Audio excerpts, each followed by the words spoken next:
Hello everyone, this is Ayushi and I am back with Psychology Lecture Series for Class 12. हम chapter 5 treatment approaches के बारे में discuss कर रहे थे जिसमें हम पढ़ते हैं कि अलग-अलग साइकोलॉजिकल डिसऑर्डर्स यानी मानसिक बीमारियों के क्या-क्या ट्रीटमेंट्स हो सकते हैं।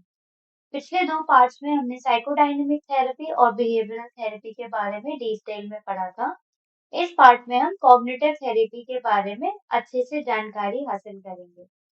कॉग्निटिव थेरेपी के अंदर दो तरीके की थेरेपीज दी गई हैं जिसमें से पहली थेरेपी का नाम है रेशनल इमोटिव थेरेपी।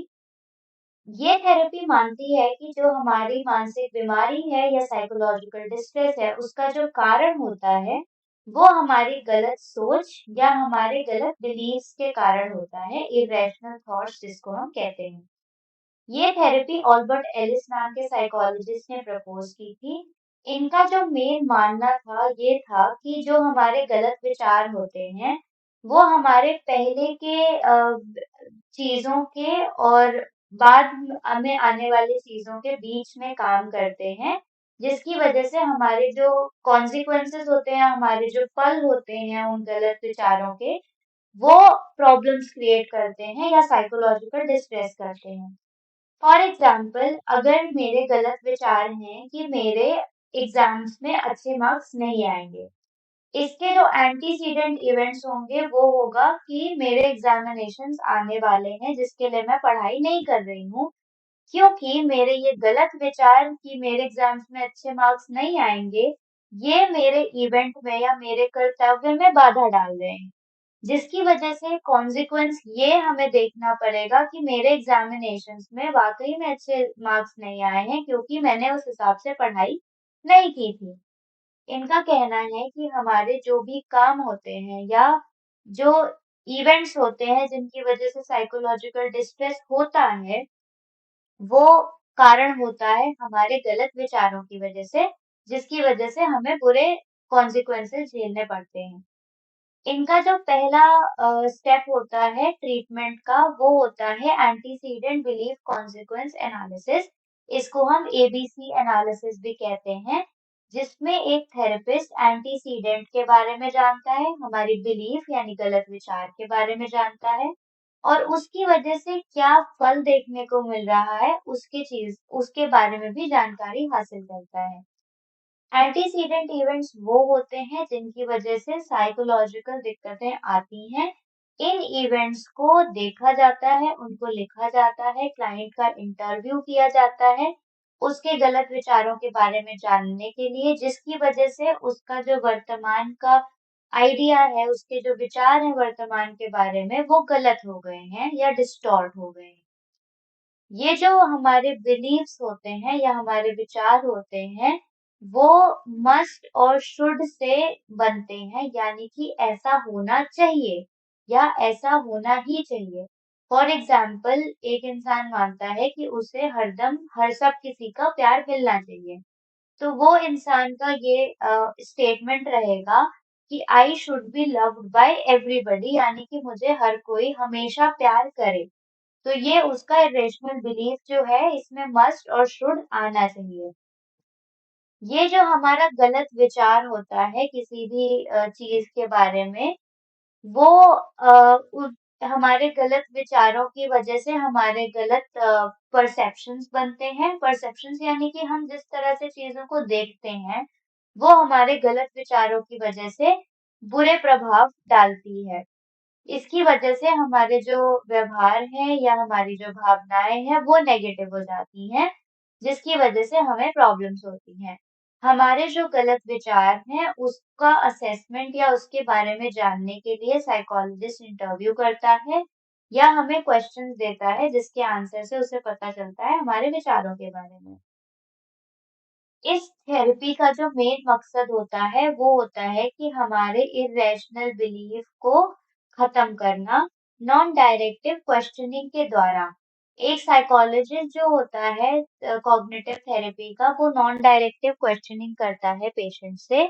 इस क्वेश्चनिंग में वो बहुत शांत स्वभाव का रहता है, जेंटल रहता है और वो क्वेश्चंस ऐसे पूछता है कि वो किसी तरह के इंस्ट्रक्शंस नहीं दे रहा है क्लाइंट को। वो बस क्लाइंट को अपने बारे में सोचने पे मजबूर कर रहा है, गहराई से सोचने पे मजबूर कर रहा है उसकी दिक्कतों और जिंदगी के बारे में। इन चीजों के बारे में सोचते-सोचते धीरे-धीरे क्लाइंट जो होता है, उसके जो गलत विचार होते हैं, वो सही विचार के द्वारा बदल दिए जाते हैं। यानी कि उसके इर्रेशनल बिलीफ्स रैशनल बिलीफ से चेंज हो जाते हैं, जिसकी वजह से वो क्लाइंट जो होता है अपनी जिंदगी के बारे में अच्छे विचार रखने लगता है। जिसकी वजह से उसको साइकोलॉजिकल डिस्ट्रेस या मानसिक बीमारी खत्म हो जाती है। ये हो गई हमारी पहली थेरेपी जिसका मेन स्टेप होता है एबीसी एनालिसिस यानी एंटीसीडेंट बिलीव कॉन्सिक्वेंस। ये मानते हैं कि हमारे जो गलत विचार होते हैं किसी भी इवेंट के बारे में वो हमारी जिंदगी में गलत फल ले आती है यानी गलत कॉन्सिक्वेंस ले आती है। नेक्स्ट जो थ्योरी है वो है थ्योरी ऑफ साइकोलॉजिकल डिस्ट्रेस। ये थ्योरी एरन बेक नाम के साइकोलॉजिस्ट ने दी है। इन्होंने कहा है कि साइकोलॉजिकल डिस्ट्रेस जो होता है वो घबराहट या डिप्रेशन की वजह से होता है। ये तब होता है जब हमारे बचपन के कुछ एक्सपीरियंसेस हमारे परिवार के साथ या हमारे समाज के साथ अच्छे ना रहे हों, जिसकी वजह से हमारे दिमाग में कोर स्कीमास उत्पन्न हो गए हों। ये जो कोर स्कीमास होते हैं, ये हमारे विचार होते हैं किसी भी चीज को लेकर जो गलत हो जाते हैं क्योंकि हमारे बचपन के एक्सपीरियंसेस अच्छे नहीं रहे हैं। फॉर एग्जाम्पल अगर कोई क्लाइंट है जिसको जिसको बचपन में उसके माता पिता ऐसा जताते थे कि उसकी जरूरत नहीं है दुनिया में, तो वो बच्चा ऐसा सोच लेगा कि उसकी जरूरत नहीं है या आई एम नॉट वांटेड। फिर वो धीरे-धीरे जब बड़ा होगा तो ये तो उसके माता-पिता का नेग्लेक्ट हो गया या लापरवाही हो गई। जब वो बच्चा बड़ा हुआ तो उसकी ज़िंदगी में कुछ ऐसे इंसिडेंट्स हुए, कुछ ऐसी चीज़ें हुई, जिसकी वज़ह से उसका जो ये कोर स्कीमा है वो और बढ़ गया। उस बच्चे को एक टीचर ने पब्लिकली बहुत बुरा-भला कहा था। तो वो बच्चा सोचने लगेगा कि मेरे माता-पिता भी कहते थे कि मेरी कोई ज़रूरत नहीं है। अब मेरे टीचर ने भी मुझे सबके सामने इतना डाँट दिया।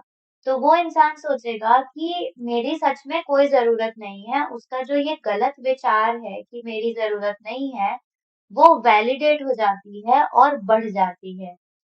इसलिए जो नेगेटिव ऑटोमैटिक थॉट्स होते हैं उसके खुद के प्रति ये इनको हम कॉग्निटिव डिस्टॉर्शंस कहते हैं। कॉग्निटिव डिस्टॉर्शंस एक गलत तरीके का सोचने का तरीका होता है जो हमारी सोचने के या वास्तविक चीज के बारे में सोचने के तरीके को नेगेटिव कर देता है। हम अपने वर्तमान या वास्तविकता को एकदम नेगेटिव तरीके से देखने लगते हैं।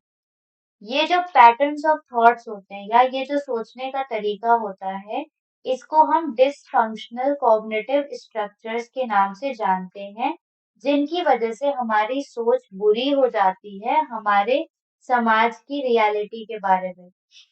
ये जब थॉट्स बार-बार हमारे दिमाग में उत्पन्न होते हैं, इसकी वजह से घबराहट या डिप्रेशन उत्पन्न होता है।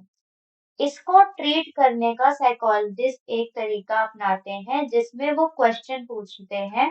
ये जो क्वेश्चन पूछने का तरीका होता है ये बहुत ही शांत स्वभाव का जेंटल होता है, नॉन थ्रेटनिंग यानी कि क्लाइंट को इससे कोई भी घबराहट या डर ना लगे, ताकि क्लाइंट जो थेरेपिस्ट होता है वो ये क्वेश्चंस इसलिए पूछता है ताकि उसको क्लाइंट के विचारों के बारे में पता चले। इन क्वेश्चन का एक एग्जाम्पल यहाँ पे दिया गया है why should everyone love you, यानी कि हर कोई तुमसे प्यार क्यों करे। फॉर एग्जाम्पल अगर एक क्लाइंट है वो सोचता है कि मुझे कोई प्यार नहीं करता है, तो क्लाइंट उससे क्वेश्चन पूछेगा कि तुम्हें हर कोई प्यार क्यों करे। तो ये क्लाइंट को उसके जो विचार हैं उसकी उल्टी दिशा में सोचने पे मजबूर कर देंगे, जिसकी वजह से उसके जो कॉग्निटिव डिस्टॉर्शंस हैं वो कम हो जाएंगे या बदल जाएंगे। सपोज करिए अगर आप ये सोचते हैं कि मुझसे कोई प्यार नहीं करता और क्लाइंट आपसे ये पूछेगा, थेरेपिस्ट आपसे ये पूछेगा कि आपको कोई क्यों प्यार करे या आपसे हर कोई प्यार क्यों करे, तो क्लाइंट ये सोचने पे मजबूर हो जाएगा कि उससे प्यार कोई क्यों करे। इसलिए इस वजह से क्लाइंट जो उसके विचार हैं उसके ऑपोजिट दिशा में या उसके विपरीत दिशा में सोचने पे मजबूर होगा, जिसकी वजह से उसको खुद के बारे में जानकारी हासिल होगी यानी इंसाइट, और उसकी वजह से उसके जो कॉग्निशन यानी उसके सोचने का तरीका वो ठीक हो जाएगा। इस ठीक होने को हम कहते हैं कॉग्निटिव रीस्ट्रक्चरिंग, यानी कि हमारे जो विचार हैं वो रीस्ट्रक्चर हो गए या बदल गए हैं, जिसकी वजह से घबराहट और डिप्रेशन कम हो जाएगा। सो ये होती है कॉग्निटिव थेरेपी की सेकंड तरह की थ्योरी। इसके बाद एक बहुत ही इम्पोर्टेंट थेरेपी आती है जिसका नाम है कॉग्निटिव बिहेवियर थेरेपी। ये वर्तमान में सबसे पॉपुलर, सबसे इम्पोर्टेंट और सबसे काम करने वाली थेरेपी है। ये बहुत छोटी और बहुत मजबूत ट्रीटमेंट होता है किसी भी मानसिक बीमारी को खत्म करने के लिए। अक्सर कर ये ट्रीटमेंट एंजाइटी, घबराहट, depression, panic attack, borderline personality disorder जैसे मानसिक बीमारियों को ठीक करने में काफी सफल रही है। ये थेरेपी बायोसाइकोसोशल अप्रोच को मानती है साइकोथेरेपी को खत्म करने के लिए, और ये कॉग्निटिव थेरेपी जिसको हमने अभी-अभी पढ़ा और बिहेवियरल टेक्निक जिसको हमने पिछले लेक्चर में पढ़ा था, इन दोनों को मिलाती है और इन दोनों तरीकों को इस्तेमाल करके इंसान की मानसिक बीमारियों को खत्म करने का प्रयास करती है।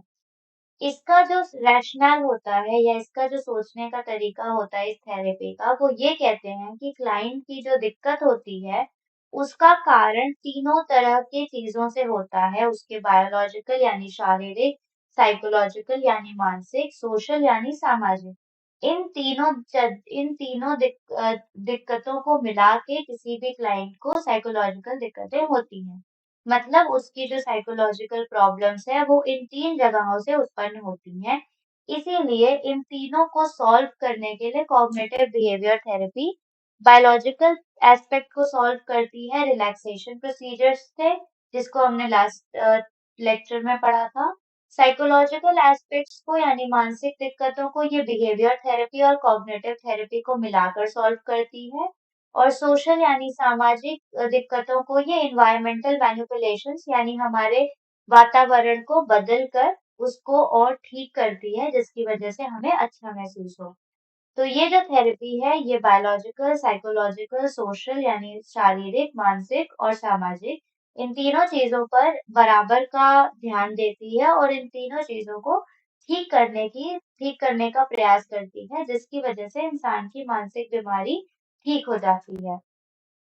इस टॉपिक से रिलेटेड अगर आपको कोई भी डाउट्स या क्वेरीज हैं, तो आप अपने क्वेश्चंस कमेंट सेक्शन में पूछ सकते हैं। साइकोलॉजी से रिलेटेड एजुकेशनल वीडियोस के लिए गुरुकुल चैनल को सब्सक्राइब करना ना भूलें।